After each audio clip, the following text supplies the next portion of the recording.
So out of all the full-time music producers out there, only about 10% of them are actually profitable, which is probably why you got the vibe that this isn't a very stable career. And that sucks because a lot of you really want to make producing your long-term career, but it's hard to ignore that underlying fear of what happens if I can't make enough money to pay my bills, because it seems like most producers can't. Well, in this video, we're going to solve that problem. It comes down to just getting 3 things right. And I came up with these after being hired by hundreds of music producers to help them become more profitable. This is all tested. So let me show you how to avoid the mistakes that full-time music producers make so that you can be profitable from year 1 and feel confident going all in. This first thing will prevent you from being overworked and underpaid, a common reality for many full-time music producers. Right now, in my coaching program, there's a producer who started his journey playing in a big Grammy-nominated band, and for the past 10 years, he's been a full-time producer, very talented.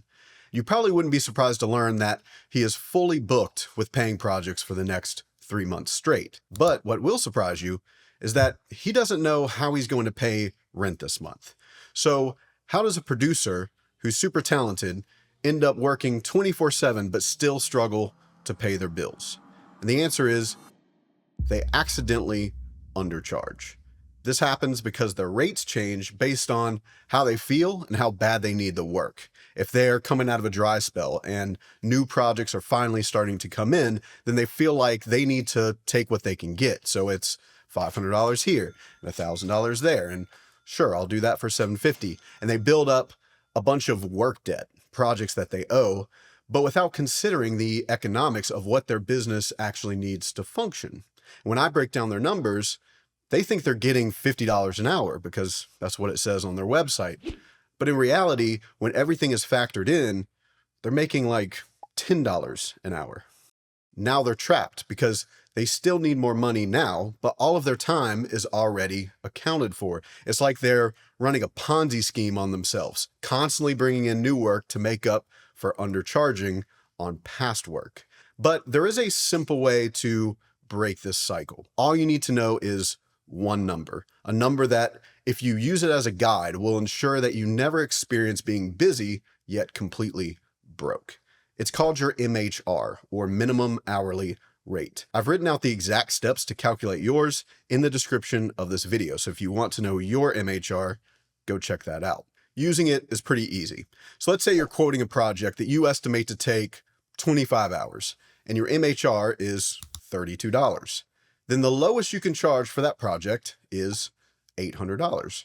You're welcome to charge more, but if you accidentally charge less and doing that becomes a habit, then you will trick yourself into thinking that things are going well because you're busy, but in reality, you're still broke. I also have my coaching clients create what I call an offer builder, which is a simple pricing template that makes it impossible to undercharge. I'll also leave a link to that in the description so that you can download it and start using it immediately.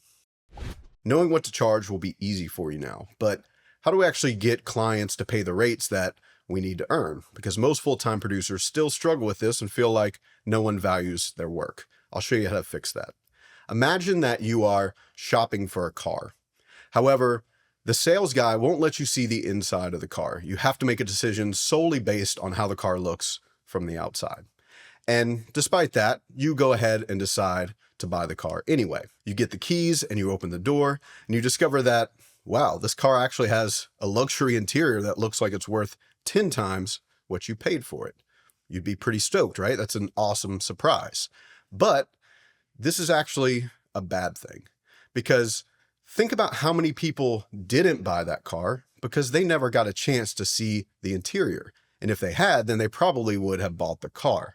This, unfortunately, is how most full-time music producers sell themselves. And here's how I know. I'll ask them this question: why should an artist specifically hire you over anyone else? And typically their first answer is surface level stuff like, well, I've been doing this for a long time. I have successful songs. I was nominated for awards. And I stop them and say, you can't use those reasons. Other producers have that too. I really want you to think deeper about this. So they'll pause for a minute and then they'll start listing reasons. Things like, well, I've got a great network and I've connected artists I work with to other people. Some of them landed deals that way or found band members. That was pretty valuable. And I have a really great process for getting better vocal takes that no one else does. And I go above and beyond with my clients. I'm happy to spend an hour or two showing them how to do something that's important for their career growth, and so on. Now, all of these are incredible reasons to hire that producer over someone else. But there's still a huge problem here. The problem is all of the best reasons to hire that producer are reasons that I wouldn't know until after I've already hired them. So the producer knows how valuable they really are, but the client doesn't. So they express that, oh, it's too expensive. And now the producer feels undervalued and frustrated. This is just a simple communication error that can be fixed very quickly. I'll show you how.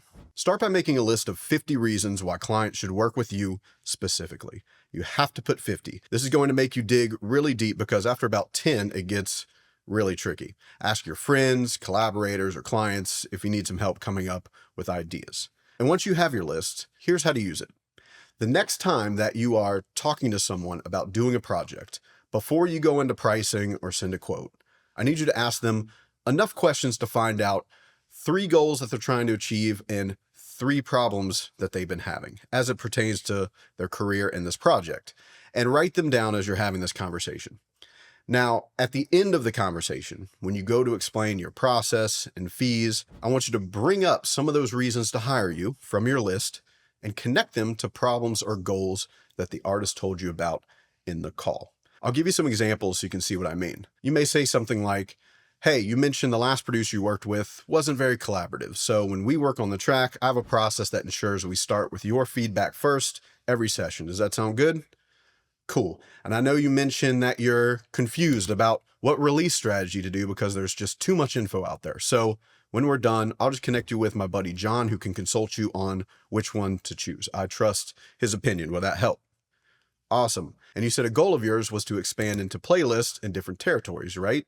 So why don't we do an alternate version of this song with a Spanish vocalist on the chorus so that it can be pitched to Spanish playlists? Would that make sense? Cool. Simple as that.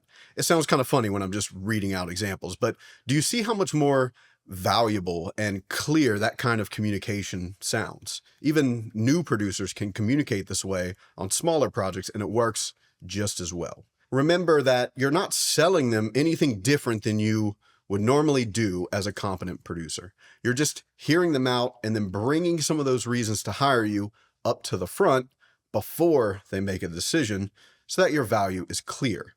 The result of this, it will be way easier for clients to say yes to the rates you need to charge. But there's one obstacle we haven't covered yet, and it will make all the difference because we can charge the right amount and know how to communicate our value. But if we don't have enough projects, then it makes it impossible to be profitable. I'll tell you why most full-time producers don't have consistent work so that you can learn from their mistakes and approach this differently.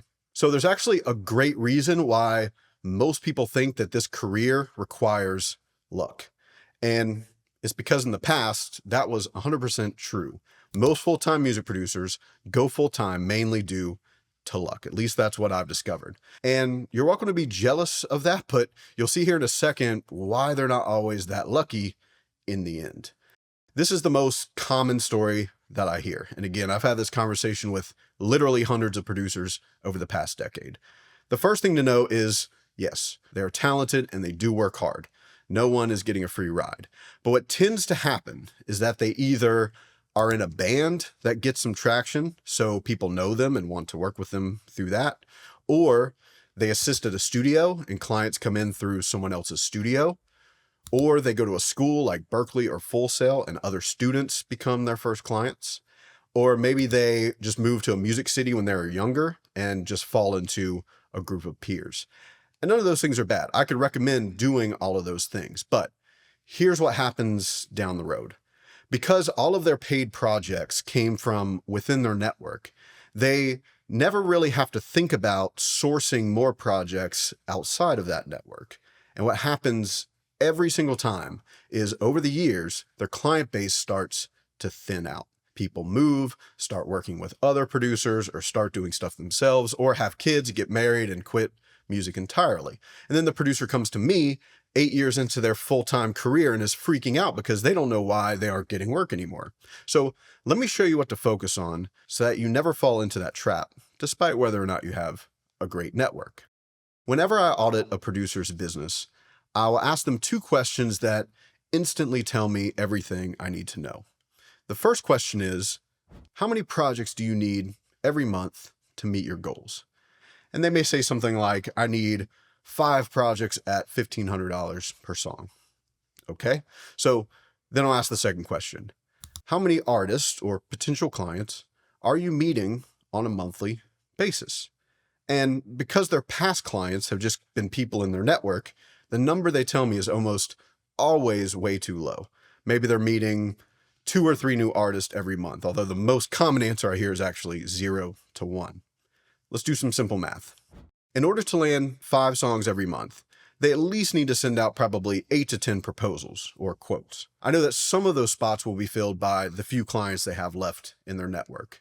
But if they're only meeting 2 to 3 new artists a month, they're not even going to be able to send 4 proposals, much less 8 to 10.